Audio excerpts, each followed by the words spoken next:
లగచర్ల గొడవ జరిగిన హనుమాన్ చౌరస్తాలో రాళ్లు కర్రలు దొరకవని చెప్పారు తుంగతుర్తి ఎమ్మెల్యే మందుల సామెల్. ప్రీ ప్లాన్డ్ గా రాళ్లు కర్రలు తెప్పించుకొని అధికారులపై దాడులు చేశారని అన్నారు. ముఖ్యమంత్రి నియోజకవర్గంలో గొడవ చేస్తే హైలైట్ అవుతామని కేటీఆర్ నరేందర్ రెడ్డిని ఉసుగొల్పిండని ఆరోపించారు. తప్పు కప్పిపుచ్చుకునేందుకు KTR Delhi SC ST commission ముందుకు పోయిండని అన్నారు మందుల సామెల్.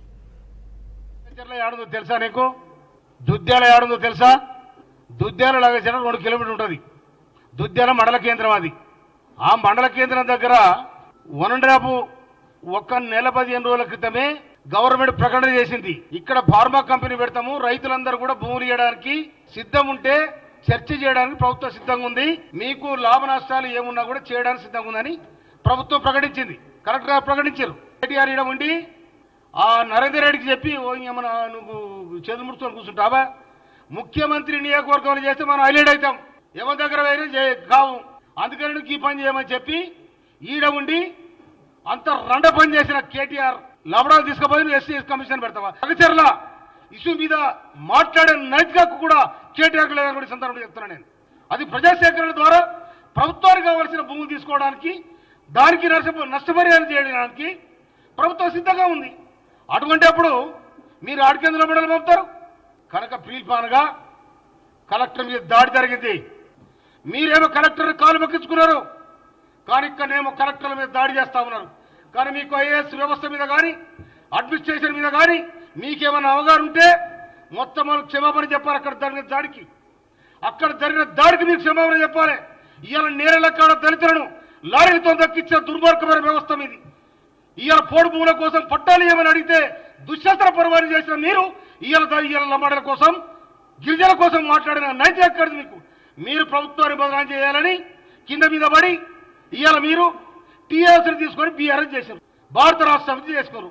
భారత రాష్ట్ర సమితి చేసి భాగవతం వాడాలనుకున్నారు. నీ భాగవతాన్ని తెర తిరిగింది. ఇంకా ఏడాది భాగవతం వాడలేదు, నీ వేషం కట్టేయలేదు. ఇది ఏమైనా మన 3 గంటలకు ఏమైనా ప్రెస్ మీట్ పెట్టి దీన్ని ఏమైనా పబ్లిసిటీ చేసి మా రాష్ట్రంలో ఏమైనా ఒక్కటే వస్తుంటే మా రాష్ట్రం లేదు, ఏది లేదు, ఎక్క లేదు, నీ కుంపటైపోయింది, ఆరిపోయింది. మిమ్మల్ని ప్రజలు క్షమించే పరిస్థితి లేదు. ఎందుకంటే మీ ప్రభుత్వం పేదలకు ఏనాడో దూరం అయిపోయింది, ప్రజలకు దూరం అయిపోయింది. మీరు మీ కుటుంబం ఇలా కాంగ్రెస్ పార్టీ 4 కోట్ల తెలంగాణ ప్రజల కోసం పనిచేస్తూ ఉంది. మీ 10 ఏళ్ల పాలనలో మీ కుటుంబం కోసం పనిచేశారు. మీరు మీ కుటుంబం కోసం పనిచేశారు. నీకు ఇలా ఆ చెట్టు పెట్టాడు, ఆ సంతోషం ఆస్తి ఎంత చెప్పండి. ఇవాళ నీ ఆస్తి ఎంత, నీ భావాస్తి ఎంత, నీ చెల్లెస్తి ఎంత, మీరు కూడబెట్టినంత, దాచుకుందంత, దోచుకుందంత మీకు దమ్ముడి చెప్పండి. ఎక్కడ పారిశ్రామిక విధానం పెట్టారు? ఏ కంపెనీలో పెట్టినా? మీరు ఎక్కడ 10 మందికి జాబ్ ఇచ్చిండ్రా? ఐటీ కంపెనీలను పెట్టారు మీరు. ఐటీ కంపెనీలో మీ వాటా ఎంత కూడా నీకు నిజం ఉంటే చెప్పాలి కేటీఆర్. అందుకోసమనే రేవంత్ రెడ్డి గారు ఏం చేయలేరు మీరు. కనుక రేవంత్ రెడ్డి గారిని జరంత అబాస్పాలు చేసి ఢిల్లీ కోటలో దండం పెడితే ఆడ ఈడ తిప్పలు పడతా ఉన్నారు. మీ తిప్పలన్నీ కూడా వృధా అయిపోతాయి. ఇనరా కేటీఆర్ రేవంత్ రెడ్డి గారు ముఖ్యమంత్రి ఈ రాష్ట్రాన్ని సుభిక్షంగా సువిశాలమైన తెలంగాణ రాష్ట్రంగా తీర్చిదిద్దాలని వారికి సంకల్పం ఉంది. మీరు వచ్చినాక ఎన్ని స్కూల్ పెట్టారు? ఎంత దోపిడీ జరిగింది? పేద పిల్లలు ఆకలితో అలబడిస్తే చూసిన నాదులు లేడు, దిక్కు చూసిన పాపర పోలే.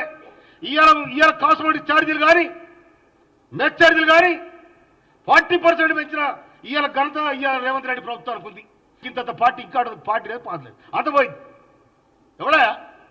అందుకోసమనే కాంగ్రెస్ పార్టీ మీద, కాంగ్రెస్ ప్రభుత్వం మీద, కొడంగల్ మీద మీ కొర్రి పెట్టాలంటే మీ కొర్రి పడుతుంది కూడా చెప్తున్నాను నేను.